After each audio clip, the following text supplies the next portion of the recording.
Hello friends, कैसे हो आप। मुझे आशा है आप बहुत ही अच्छे होंगे। हम लोग सीमेंट पढ़ रहे हैं और इस वीडियो से हम शुरू करेंगे कि सीमेंट कितने प्रकार के होते हैं और उनको कहाँ कहाँ यूज किया जाता है और उनकी स्ट्रेंथ क्या होती है और वो कैसी कैसी जगहों पे यूज किए जाते हैं, इसके बारे में हम लोग इस वीडियो से शुरू करेंगे पढ़ना। तो आइए चलिए शुरू करते हैं। टाइप्स ऑफ सीमेंट के अंतर्गत कितने प्रकार के सीमेंट होते हैं उनको पढ़ते हैं। तो सबसे पहले टाइप्स ऑफ सीमेंट यानी कि सीमेंट के प्रकार के अंतर्गत सबसे पहले हम लोग पढ़ते हैं ऑर्डिनरी पोर्टलैंड सीमेंट। इसके पहले तो हमने ऑर्डिनरी पोर्टलैंड सीमेंट को ही बनाना सीखा है, कैसे बनती है, क्या क्या टेस्ट किए जाते हैं उस पे, ठीक है। तो जो ऑर्डिनरी पोर्टलैंड सीमेंट है उसको तो हमने देख लिया है कैसे कैसे का क्या क्या जो है होता है, ठीक है। तो अब चलिए देख लेते हैं। जो ऑर्डिनरी पोर्टलैंड सीमेंट होती है वो आमतौर पे जो है 3 श्रेणी में बनती है, ठीक है ना। तीन स्ट्रेंथ होते हैं उसके। तो एक होता है 33 ग्रेड और दूसरा होता है 43 ग्रेड और तीसरा होता है 53 ग्रेड की सीमेंट। तो ये जो 43 ग्रेड वाली सीमेंट है इसको हाई स्ट्रेंथ सीमेंट भी कहते हैं, हाई स्ट्रेंथ सीमेंट, ठीक है ना। आप लोग लिख लेना हाई स्ट्रेंथ सीमेंट। तो ऑर्डिनरी पोर्टलैंड सीमेंट जो है 3 ग्रेड में मिलती है, 33, 43 और 53। अब ये जो ग्रेड है इनका आईएस कोड है, ठीक है ना।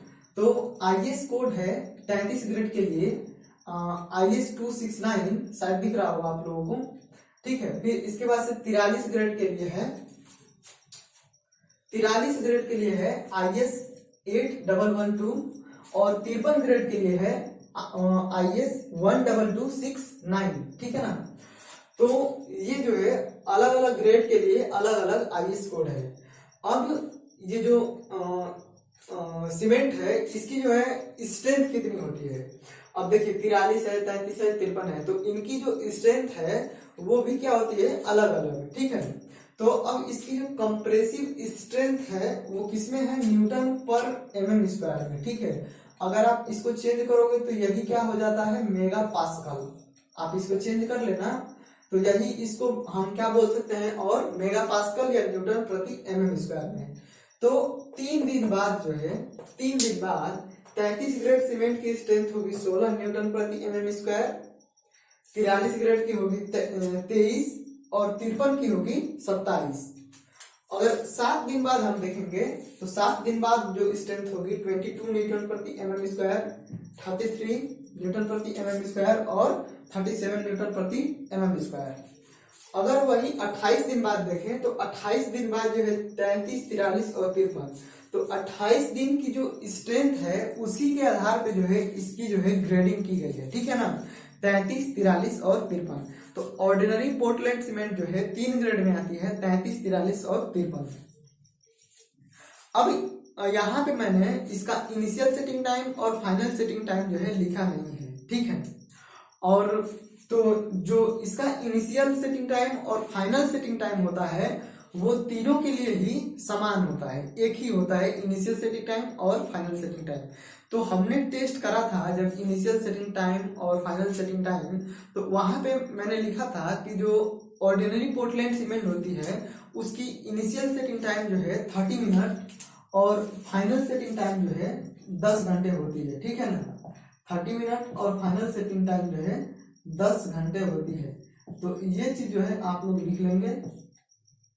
तीनों ही ग्रेड के सीमेंट के लिए जो है ये इनिशियल सेटिंग टाइम और फाइनल सेटिंग टाइम जो है समान है, ठीक है ना। और इसके बाद से हमने ऑटोक्लेव मेथड यूज किया था, और ऑटोक्लेव मेथड मैग्नीशियम की मात्रा प्राप्त करने के लिए, ज्ञात करने के लिए, तो वहां पे जो है उसके डायमेंशन में जो परसेंटेज चेंज था वो 0.8% से जो है अधिक नहीं होना चाहिए था, ठीक है ना। तो यहाँ भी इन तीनों ग्रेड के लिए जो है जो डायमेंशन में परसेंटेज चेंज है वो 0.8% से ज्यादा नहीं होगा, ठीक है। 0.8% से ज्यादा जो है नहीं होना चाहिए, ठीक है। इसको मैंने लिखा नहीं है, आप लोग वहां पे जा करके देख लेना और उसको लिख लेना, ठीक है। नहीं भी लिखोगे तो याद कर लेना। तो ये हो गया इनिशियल सेटिंग टाइम के बारे में और इसका जो डायमेंशन चेंज है उसके बारे में। अब इसकी सूक्ष्मता की बात करते हैं कि वो कितना, ये जो सीमेंट है ऑर्डिनरी पोर्टलैंड सीमेंट, ये कितना जो है महीन होना चाहिए। तो मैंने जो है जब फाइनेंस टेस्ट हम लोग पढ़े थे तो वहां पे जो है सूक्ष्मता थी इसकी, उसको मैंने लिखाया था अलग अलग सीमेंट के लिए अलग अलग थे, ठीक है ना। तो उसको ध्यान में रखेंगे क्योंकि वो एग्जाम में पूछता है कि इस सीमेंट की जो है फाइनेंस कितनी होनी चाहिए मिनिमम, तो वो चीज याद रखेंगे। तो वहां पे मैंने लिखाया था कि जो ऑर्डिनरी पोर्टलैंड सीमेंट है उसकी सूक्ष्मता जो है 2250 सेंटीमीटर स्क्वायर प्रति जो है ग्राम से जो है कम नहीं होनी चाहिए, ठीक है ना। तो अगर आप सेंटीमीटर स्क्वायर प्रति ग्राम को अगर मीटर स्क्वायर प्रति केजी में चेंज कर दोगे तो ये आ जाएगा 225 आ जाएगा, ठीक है ना। अगर आप इसको सेंटीमीटर स्क्वायर प्रति ग्राम में लिखोगे तो ये 2250 हो जाएगा। तो ये जो है सेंटीमीटर स्क्वायर प्रति केजी, मीटर स्क्वायर प्रति केजी में है। अगर आप इसी को सेंटीमीटर स्क्वायर प्रति ग्राम में लिखते, सेंटीमीटर स्क्वायर प्रति ग्राम, तो ये होता, ठीक है। तो जो तीनों ही सीमेंट है ऑर्डिनरी पोर्टलैंड सीमेंट की जो तीनों ही ग्रेड है उसकी जो मिनिमम फाइनेंस है, यहाँ पे मैंने मीटर स्क्वायर प्रति केजी में लिखा है। तो तीनों के ही जो फाइनेंस है वो 225 और 225 सेम ही है, ठीक है ना। दोनों की फाइनेंस क्या है, सेम ही है। और हमने इसको विस्तार में बताया था कि फाइन क्यों मिनिमम इसकी जो है सूक्ष्मता क्यों रखी जाती है, क्योंकि इसके पार्टिकल जितने छोटे छोटे होंगे उतना ज्यादा जो है वाटर के साथ रिएक्शन जो है जल्दी टाइम में पूरा होगा और जो सीमेंट है वो जल्दी जो है सेट हो जाएगी और इसके बाद से स्ट्रेंथ भी जल्दी ग्रहण करेगी, ठीक है। तो इसलिए जो है जो फाइनेंस है, सूक्ष्मता है, इसका बहुत ही ज्यादा इंपॉर्टेंट हो जाता है, महत्व हो जाता है। तो इसकी जो सूक्ष्मता है इतने से कम नहीं होना चाहिए, मिनिमम जो है इतना होना चाहिए, इससे और अधिक सूक्ष्म हो जाए तो और अच्छा है, ठीक है। तो ये होना चाहिए। अब जो ये अलग अलग ग्रेड के सीमेंट है इसको कहाँ पे हम लोग यूज करते हैं, कहाँ पे हम लोग यूज करेंगे। तो जो 33 ग्रेड की सीमेंट है आमतौर पे ज्यादातर मार्केट में जो है 43 ग्रेड वाली सीमेंट जो है हम लोग जो यूज करते हैं घरों बनाने में, यही जो है सप्लाई होता है, ठीक है ना, 43 ग्रेड वाला सीमेंट। तो अगर 33 ग्रेड का सीमेंट है तो इसको हम प्लास्टर में यूज कर सकते हैं और कहाँ यूज कर सकते हैं, फिनिशिंग वर्क में कर सकते हैं, ठीक है ना।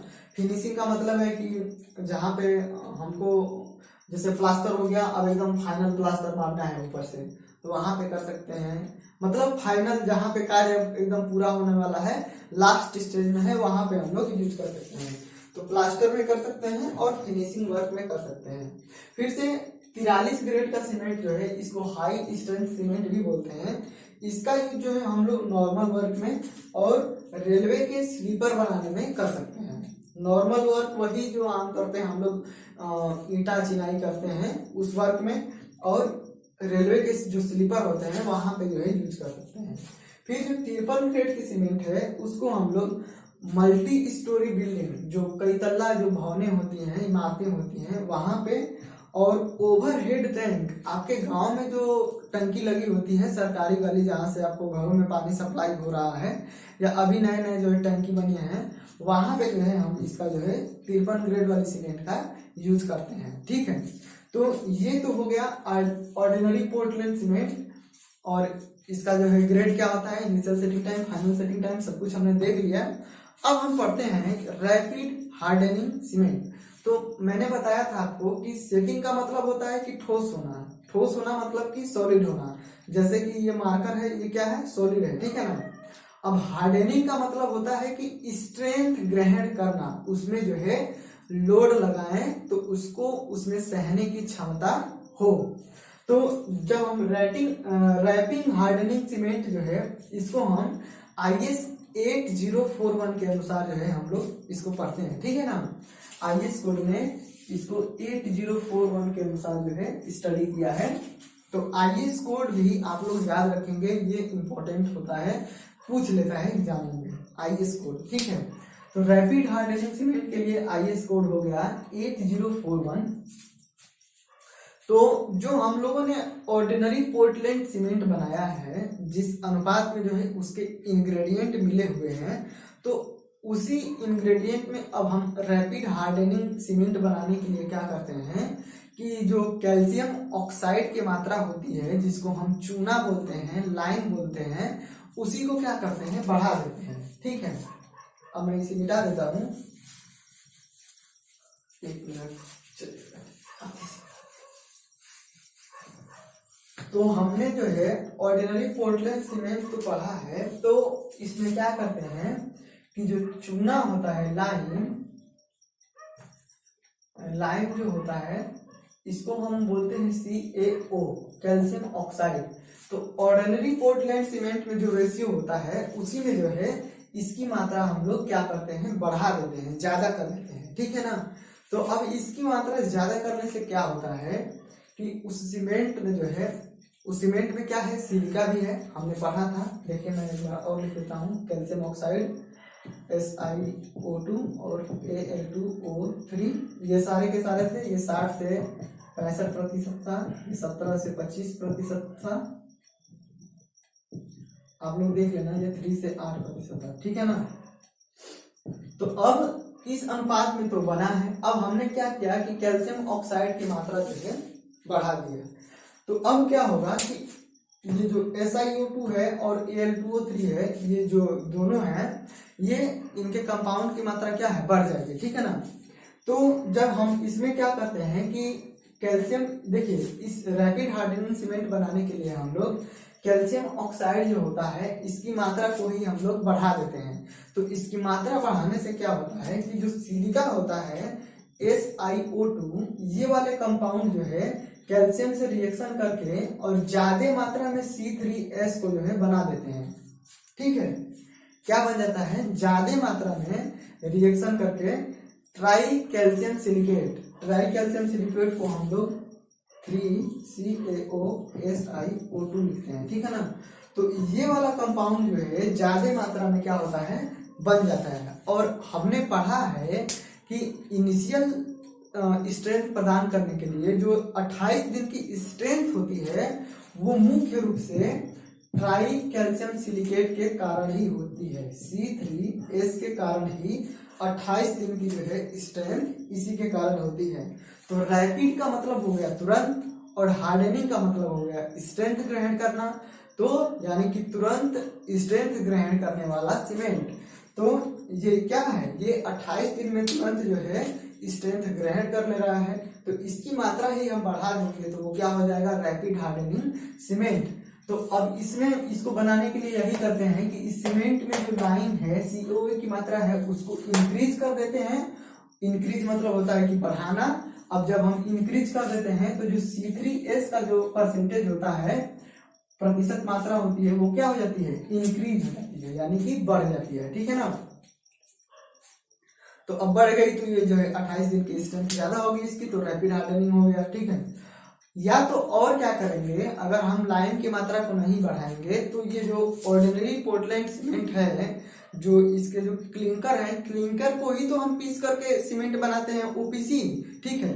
तो ऑर्डिनरी पोर्टलैंड सीमेंट के लिए जो फाइननेस की मात्रा है वो कितनी है, 225 मीटर स्क्वायर प्रति केजी है।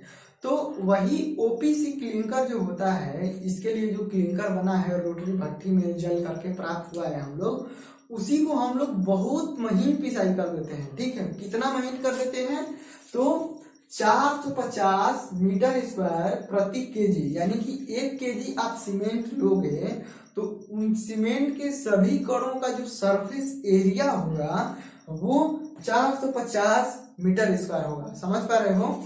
तो यहाँ पे देखो कितना है, 225, और यहाँ पे हमने कितना कर दिया, 450। ठीक है ना। अब सरफेस एरिया का मतलब कि जैसे ये मार्कर हो गया, तो इस मार्कर का ये चारों तरफ का एरिया, ये वाला एरिया और ये वाला एरिया, तो इसके चारों तरफ का एरिया जब हम कैलकुलेट कर लेंगे तो इस एक मार्कर का वो क्या हो जाएगा, सरफेस एरिया हो जाएगा।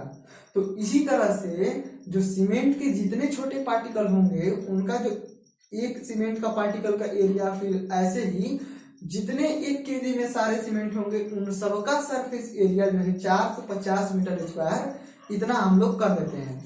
तो अब इतना सूक्ष्म हो जाएगा वो सीमेंट का एक पार्टिकल, तो अब वो वाटर के साथ जो है रिएक्शन रिएक्शन जो है बढ़ जाएगी। तो रिएक्शन बढ़ जाएगी तो जो CSH जेल था वो क्या होगा, ज्यादा मात्रा में बनने लगेगा, ठीक है ना। तो ये जल्दी स्ट्रेंथ ग्रहण करेगा। हमने पढ़ा था, क्या पढ़ा था हमने, कि जो C3H है वो 6H यानी कि 6 वाटर के मॉलिक्यूल से रिएक्शन करता है तो क्या बनाता है, CSH जेल बनाता है और 3CaOH ट्वाइस बनाता है, ठीक है ना। तो ये चीज बनाता है, हमने पढ़ा था।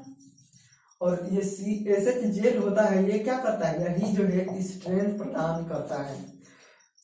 तो ये तो हमने देख लिया रैपिड हार्डनिंग सीमेंट के लिए क्या करेंगे। अब फिर देखिए, अब जब ये रैपिड हार्डनिंग सीमेंट होता है तो फ्रस्ट रेजिस्टेंस का मान जो है बढ़ जाता है। फ्रस्ट रेजिस्टेंस का मान क्यों बढ़ जाता है, मतलब कि अगर हम सीमेंट को यूज कर रहे हैं तो मान लीजिए कि अगर ठंडा मौसम है तो वो सीमेंट जो है उसमें जो वाटर है या सीमेंट का जो सरफेस है उस पे जो है बर्फ नहीं जम पाएगी, ठीक है ना। वो सीमेंट में जो वाटर है वो जो है बर्फ में नहीं जम पाएगा। फ्रस्ट का मतलब होता है तुषार, तुषार या तुषार। तो वो बर्फ में जम जाएगा ना तो वो सही नहीं होगा, उसमें फैलाव हो जाएगा और क्रैक्स उत्पन्न हो जाएंगे और फिर वो जिस कार्य के लिए वहां पे यूज किया गया है वो कार्य जो है पूर्ति नहीं हो पाएगा। तो जब हम C3S की मात्रा बढ़ गई तो हमने पढ़ा है कि जो C3S होता है इसका जो ऊष्मा जनरेट करता है जब ये वाटर से रिएक्शन करके, तो ये कितना जनरेट करता है, 500 भी होता है, आप लोग कंफर्म कर लीजिएगा, 500 जूल प्रति ग्राम। तो अब जब इसकी मात्रा बढ़ गई और इतना ज्यादा ये हीट जनरेट करेगा तो क्या होगा कि गर्मी रहेगी वहां पे और वहां पे क्या होगा, बर्फ जो है नहीं जम पाएगी, ठीक है ना। तो इसका मतलब कि फ्रस्ट रेजिस्टेंस का मान क्या हो गया, बढ़ गया। फिर क्या होता है, rate of heat of hardening का मान क्या हो जाता है, अधिक हो जाता है। तो हम जाहिर सी बात है कि जब हम C3S की मात्रा बढ़ा देंगे और इतना ऊष्मा जो है ये दे रहा है तो rate of heat of hardening जो है यानी कि जल्दी जल्दी ऊष्मा जो है हमें प्राप्त होने लगेगी, ठीक है ना। तो rate of heat of hardening का मान भी क्या हो जाता है, अधिक हो जाता है। फिर से इसके बाद से क्या होता है, केमिकल अटैक सहने की क्षमता कम हो जाती है। इसको मैंने पिछले वीडियो में कई बार बताया है कि केमिकल अटैक सहने की क्षमता क्यों कम हो जाएगी, क्योंकि जब ये इसकी मात्रा बढ़ गई है और जब ये रिएक्शन करेगा तो यहाँ पे जो है देखो 3CaOH ट्वाइस जो है निकल रहा है, यानी कि 3 जो कंपोनेंट हैं कैल्शियम हाइड्रोक्साइड के जो है बाहर आ रहे हैं और ये जो है वाटर में घुलनशील होता है। इसी को हम लोग चूना में पढ़े थे, ठीक है ना। चूना में हमने इसको पढ़ा था और यही जब वाटर में घुल जाता है तो मिल्क लाइम बनता है। तो अब ये क्या होता है कि वाटर के साथ घुल करके बाहर आ जाता है और वाटर जानते ही हो आप कि वाटर हम लोग तो यूज करते हैं CHS जेल बनाने के लिए और बाकी जो वाटर होता है वो वातावरण में उड़ जाता है। तो वाटर के स्थान पे वाटर जो है घुल करके ये भी उसके साथ बाहर आ जाएगा। तो अब ये इसका स्थान तो क्या हो गया, खाली हो गया ना। तो वहां पे क्या हो गया, पोरस हो गया, रंध्र हो गया, खाली स्थान हो गया। तो अगर कहीं से केमिकल आ गया उसमें तो क्या होगा, वो इफेक्टिव करेगा, उसी में वो केमिकल रह जाएगा और रह जाएगा तो वो क्या करेगा, रिएक्शन करेगा और जो है कंक्रीट जो हमने यूज किया है उसकी स्ट्रेंथ क्या हो जाएगी, कम हो जाएगी, वो कम दिनों तक चलेगा, ठीक है। तो केमिकल अटैक सहने की क्षमता क्या हो जाती है, कम हो जाती है। फिर क्या होता है कि हमने C3S की मात्रा बढ़ा दी तो इसके जो एक दिन की स्ट्रेंथ जो है, इसके एक दिन की स्ट्रेंथ जो है वो ऑर्डिनरी पोर्टलैंड सीमेंट के जो है 3 दिन की स्ट्रेंथ के बराबर हो जाती है। आप देखो यहाँ पे कि ऑर्डिनरी पोर्टलैंड सीमेंट है उसकी जो है कहा गया 3 दिन की स्ट्रेंथ कितनी है, 16 न्यूटन प्रति mm², ठीक है। लेकिन इसकी स्ट्रेंथ जो है एक दिन की जो है 16 न्यूटन प्रति mm² जो है होती है, ठीक है ना। मैं उसको यहाँ पे लिख देता हूं, यहाँ पे आप लोग लिख लेना, क्या लिखना आप, कंप्रेसिव स्ट्रेंथ, कंप्रेसिव स्ट्रेंथ, ठीक है ना, आफ्टर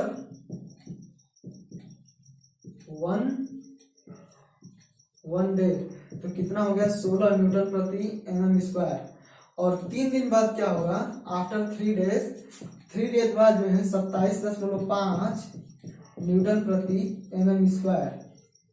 ठीक है, तो एक दिन बाद जो है इतना स्ट्रेंथ और 3 दिन बाद जो है 27 न्यूटन प्रति mm² जो है इसकी स्ट्रेंथ हो जाती है।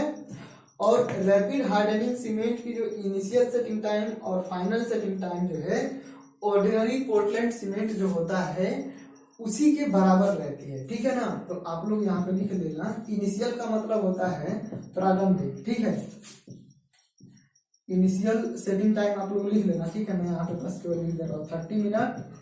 और फाइनल जो है फाइनल सेटिंग टाइम जो है 10 घंटे।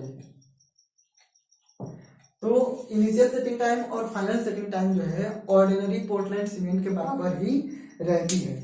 ठीक है, अब सेटिंग टाइम का मान ओपीसी की तरह होता है, तो ये हमने बता दिया। अब देखिए इसको यूज कहाँ करते हैं, सबसे इंपॉर्टेंट है कि रैपिड हार्डनिंग सीमेंट का जो है यूज कहाँ करते हैं। तो रैपिड हार्डनिंग सीमेंट का यूज जो है रिपेयरिंग ऑफ रोड, यानी कि रोड की मरम्मत करने में। आप जानते हो कि जो रोड होता है उस पे गाड़ियां हमेशा चलती रहती हैं। अगर एक रोड बंद हो गया तो सोचो कितनी परेशानी होती है, कितनी जो है हमें जो इनकम है उसके लॉसेज होते हैं। सरकार को जो है बहुत सारा जो है लॉसेज होता है। ठीक है ना, करोड़ों करोड़ रुपए में, कई सौ करोड़ का जो है एक दिन अगर रोड बंद होगा तो लॉसेज हो जाते हैं। तो रिपेयरिंग ऑफ रोड में, रोड पे जो है लोड जो है जल्दी आता है, गाड़ियां तो लोडेड होती हैं, वो दौड़ती हैं तो प्रेशर और लगता है, तो रोड के रिपेयर में करते हैं। और जब हम इसको यूज करेंगे तो ये तुरंत जो है हार्डनिंग का मतलब ये होता है कि स्ट्रेंथ ग्राइंड करना, तो तुरंत ये लोड सहने लायक हो जाएगा। ठीक है ना, तो रिपेयरिंग ऑफ रोड में ब्रिज में करेंगे, डैम में करेंगे। डैम में भी बहुत ज्यादा लोड आता है, ब्रिज डैम में, ब्रिज मतलब कि जो पुल होता है वहां पे, डैम में करेंगे। और load is applied in A short term period of time, मतलब कि शॉर्ट टर्म में, मतलब कम समय में ही लोड जब अप्लाई करना हो तो वहां पे यूज करेंगे। ठीक है ना, आप समझ रहे हो। जैसे कोई बिल्डिंग है और वहां पे कुछ टूटा हुआ है और हमें तुरंत जो है ऐसा चीज बनाना है, वहां पे ऐसा रिपेयर करना है कि तुरंत जो है वो लोड सहने लायक हो जाए। ठीक है ना, तो वही हो गया कि load apply short period of time. ठीक है ना, तो यहाँ पे हम लोग यूज करते हैं। तो इस वाले वीडियो में हमने ऑर्डिनरी पोर्टलैंड सीमेंट और रैपिड हार्डनिंग सीमेंट के बारे में पढ़ लिया। तो बस आज की वीडियो में इतना ही रहने देते हैं। अगला जो प्रकार है सीमेंट का वो अगले वीडियो में पढ़ेंगे। अगर आपको वीडियो अच्छा लगा हो तो लाइक कर दीजिएगा, ऐसे ही पढ़ना चाहते हो और भी सारे सब्जेक्ट तो चैनल को सब्सक्राइब कर लेना। और अगर सपोर्ट करना चाहते हो मुझे तो बस अपने दोस्तों को भी बता देना, शेयर कर देना उनके साथ कि यहाँ पे जो है ये चीज़ पढ़ाया जा रहा है और आके यहाँ से जुड़ जाएं। बस इतना ही चाहिए और कुछ नहीं।